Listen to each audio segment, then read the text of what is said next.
A wise woman is capable of building a house just as much as a foolish woman is capable of tearing one down. And if women can tear down a nation, women can also build a nation back up. Every family that is laughing together, loving one another, woven together by a strong woman who sees the profound importance of what she is doing, that is enormously significant for the rebuilding of this nation. Oh, I am so fired up to talk about this topic. An education is never wasted on a woman. That homemaking is an absolutely joyous and fulfilling experience for a woman. Just busting this whole feminist lie that a life at home is wasted on a really talented female mind. I think, this just trips young women up so very, very much. It's rampant. And I'm here to say that I used to believe it. I had it just shoved down my throat, especially in college. And somewhere along the line, I picked it up and I championed it with the way I lived my life and the way I thought. And wow, was I wrong? And wow, have I been humbled? And I'm glad to say that I am home with 5 children, about to have my 6th at the time of recording this, and I am living the most exhilarating life. It is the life that I would choose every single day. Yes, it's hard. I would gladly choose this hard every day. And I'm not here to tell every woman what hard she should choose if she wants to work outside of the home. I just want to have a discussion today for women who are really on the fence about what they think, and can we be fulfilled at home, and is this even meaningful work? Does it even matter? Does it even matter about our laundry and our dishes and the food we cook and taking care of our kids? Can't we just outsource all this stuff and get on with the real work? So let's talk about that today. So hey, my name is Lana. This is Girl Teaching Me. This whole channel I created for you. I created girlteachme.com for you to be a help for your journey to become the intentional mama woman that you want to be, to step up, to level up, and to be excited about your life as a woman and a mom. I want this channel and my website to be a complete resource for you. And I say it in all my videos, but if you're pregnant, I would love to help you. I have, at the time of this recording, had 5 natural births. I'm pregnant with my 6th baby right now and may or may not have had the baby at this point. But I have realized that there's some key decisions that women are sometimes not even aware that they can make that can help shift your birth experience. Right? Birth is wild. It's not always promised to go the exact way we want to, but we can try to set ourselves up for success. So if that's something you need help with, the link to that free class is down below. So like I said, I really thought that a career was going to be way more fulfilling than motherhood, that my kids could just tag along with me, whatever I'm doing. And I envisioned myself as a head softball coach. I played softball in college, and coaching and teaching has always been something I've really enjoyed. So I thought, I'll be pouring into these young girls and my kids can just cluck around the field and be at the ballpark and it'll be great. And then I had my first son and I was an assistant coach at Azusa Pacific out in California. It was a great time. I loved the girls I coached, still love them, and I had my first son. But then what I realized was it was extremely painful to leave him every day. And this kills me when moms have to leave their babies when they don't want to. I really urge young women, try to put yourself in a position, if you can, financially, before you have kids, not to put off having kids, but to just perhaps maybe not take out so much debt or things like that, so that if you want to be home, you have the choice. And the greatest wisdom we ever received from mentors was to always live off of one income when we were dual income, no kids, to build our budget so that if one of us needed to step away from work for a time, we could. But my husband was in physical therapy school, and so we had one income and it was mine. So I did have to work that first year, and we had just committed already to work that first year before I knew I was pregnant, or to finish out that 3-year commitment. And it was so hard. It was so hard to leave him every single day. I spent the better part of my day preparing to leave him, setting him up, setting up the babysitter and all the things. And thankfully I had friends who babysat him. I didn't have to put him in daycare, but still, it was just cutting to my soul every single time I had to leave him, because all of me felt like I belonged with him. I wanted to spend my days with him. I finally got to come home after just the first year, but it felt like an eternity to me. And I realized I missed out on a lot that first year. I missed out on a lot of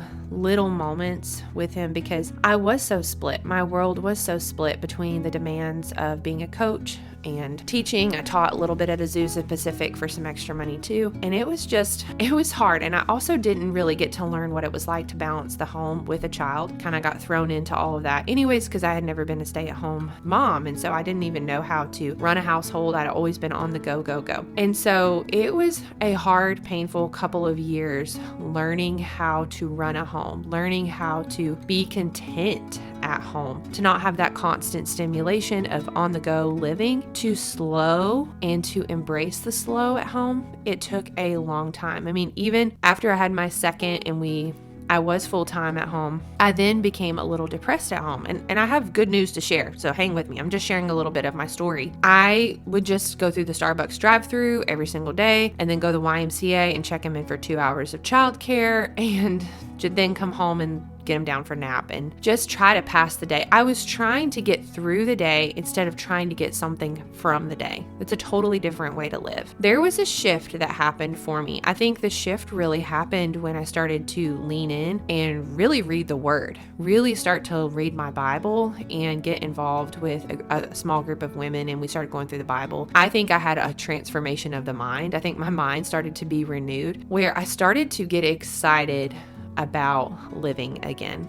And what I found when I stopped trying to get through the day and started trying to get something from the day is that homemaking is very exciting, and that there is so many skills that we can learn. The path of the old ways, the industrious living that women had at home, where we're putting our hands to really meaningful skills that actually are kind of exciting to learn and give a fair amount of serotonin and dopamine and these feel-good hormones when we feel accomplished, when we feel like we're growing in something, that there's a whole world in the homemaking sphere where we can continue our education and grow and learn. And I just thought the education was intellectual, the collecting of information, but honestly, just a whole skill set that we can gain at home that is very rewarding to put your hands into biscuit dough or sourdough. It's very rewarding to arrange flowers. It's very rewarding to learn how to design our home in such a way that conversations at night with a group of people who are over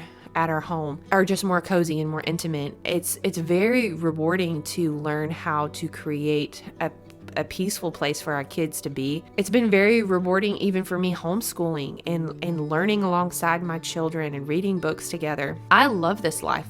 Yes, it is not always easy to get out of the bed in the morning. The bed still feels very cozy, and it's hard sometimes when I don't have the energy. But I think that the lie that the culture tells us is that education is wasted on a woman, because real fulfillment is out there. It's not on the inside of our homes. But I think it's so interesting that I really feel like God has given women the primary role of creating homes for families. And I understand that so many women cannot, for many reasons, be in their home, but I think we can have our heart turned towards our home. And there's a beautiful book called Eve in Exile that is, if you could read a book on this topic, it will radically shift the way you see all of these different things. But she basically shares the whole story of feminism, how it progressed in our country and how it has been a whole deterioration of our country, how it's torn down some of the moral fiber in our country and left us very vulnerable in many, many ways. Things with feminism and abortion, and the list goes on and on. And so I cannot recommend Eve in Exile enough, because knowing the history of how all this has slowly taken place and evolved over time in our country is very empowering and very eye-opening, and how it's crept into our college and university systems especially, and left these girls, these young women, with this dissonance in their soul. I talk to college students all the time, young girls. I'm very close to a college here in North Carolina, and I used to coach college girls, and so I have a heart for that age group, because they have left home and they're trying to figure out what they believe. But they're having a really tough time because, yes, they are getting an education. Yes, they are preparing for a career. I mean, who knows if they'll have a family. But they feel ashamed when they admit that one of their highest goals is having a family and creating a home. And is it a waste that they had this really good education? And is it wasted on a woman if she then comes home? Because, I mean, like I said, I have a master's in sports psychology. I don't think it's been wasted at all. I use all the education I had. Now, where I do think it can be wasted is when we go rack up a ton of debt in a college degree that maybe we didn't really need because we thought that we just needed to go to college. That's a whole nother tangent. But it's a beautiful thing to be educated. I mean, even when I went to college and I learned about nutrition and health and things like that, I use all of that education to help my family be healthier. Granted, some of the stuff I learned I've had to unlearn because it wasn't even helpful or correct, but just changing the way that I thought about things. And also, one of the benefits of an education is it teaches you that all of life can be an education. I can pick up a book and learn about anything. I mean,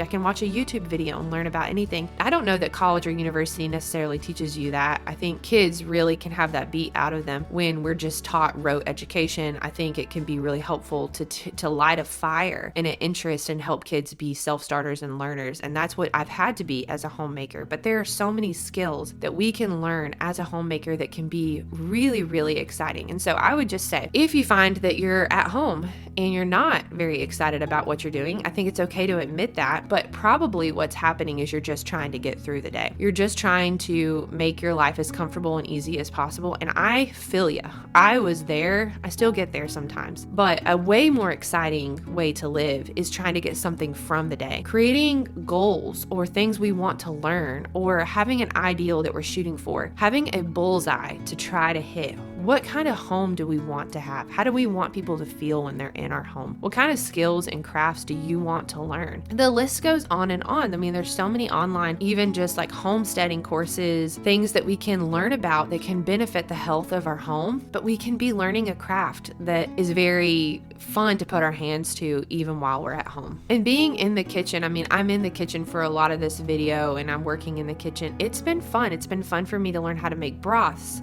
and soups and quiches and different types of quick breads and sourdoughs. And it's just the list is endless. But even last night we had a small Christmas party for some friends and I made 2 types of soups and I made a quick bread and then I made a boxed cornbread for a gluten-free friend. And you know, it was fun because all of that food was something I got to share, but all of that food is something I've learned over time. And I laid out a charcuterie board and I made some sweetened nuts to set out, and it was just so fun to have people in a home, in a haven that I'm trying to make beautiful. I mean, obviously, like I'm sitting right now and looking at a slightly broken lamp that's still kind of holding on. Like things aren't perfect. There's a lot of improvement. There's paint that needs to be done, but I don't think people care about that stuff. I think people care about the way our home feels and the way we make them feel when they're in our presence and when they're in our home. And so I think that our hidden work is so valuable to the Lord. Yes, we want to be patted on the back. We all want to feel like people notice what we do. It feels good to be appreciated, and sometimes we don't feel appreciated at home. But just because we get a paycheck out there, it doesn't mean that our work is more meaningful. It doesn't mean that we're going to yield a bigger harvest. And I think sometimes we're just not thinking far enough down the road. Like in many ways, get to choose the hard that we want to live with, a hard we'd rather live with. It's just that we all have our own life to live and we get to choose our hard in many different ways. And for that first year, I didn't really get to choose my hard. You know, I had set myself up and got myself caught in my word that I had to kind of fulfill those obligations. But when I could, I came back home and chose that kind of hard. And there was many different years, like I said, that it did not go super well. But when I woke up to the power to choose, like, hey, I can choose to try to get something from this day. I can choose to try to get some projects done. Started painting furniture. Got really excited about that. Started learning how to make different recipes. Started having people in my home for community group, started trying to get healthy and started going to CrossFit, started Girl Teach Me, like just some of these little choices. I started to almost take like ownership of my life, and the vigor came back, the excitement came back, because what had me excited about the outside world was there was clear goals. Like, you know, when I was playing softball, I wanted to win championships. When I was coaching, I wanted to help our team win championships. And when I came home, what was the goal? What was the win? What was the bullseye? Where was the success? And so I think we have to realize that there is a bullseye we can try to hit. I think it's being faithful to the Lord, realizing that He cares about what we think and what we do, and creating a home other people want to be in, and pouring into our children. I mean, they're the next generation.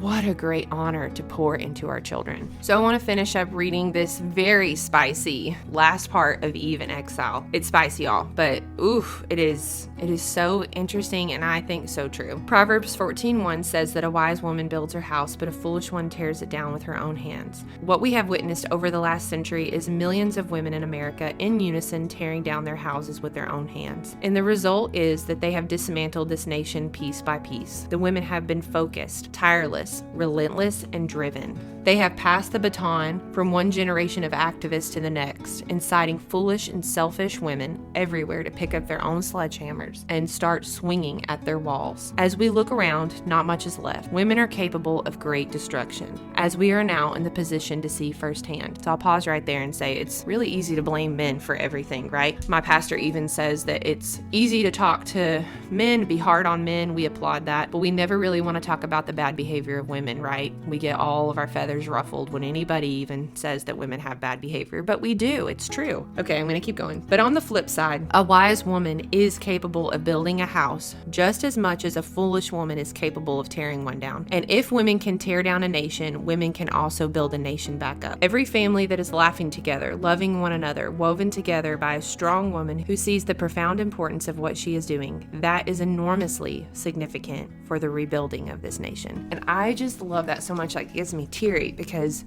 like the importance of what we're doing. Nobody out there is going to tell you it's important. You know, everybody's going to say it's important how many social media followers you have and how many likes and how much money you make out there and how much prestige and what people think about you out there. But to be famous in our home, right, with our children, to be famous at home with the people that matter most in our lives, who God has given us, the people that God has given us the most influence over, that's the important work that we get to do. So I'd love to hear your thoughts down below. Please share. I love learning from you down in the comments. Stay and hit subscribe if being an intentional woman is a goal that you have, and I'll see you again in the next video.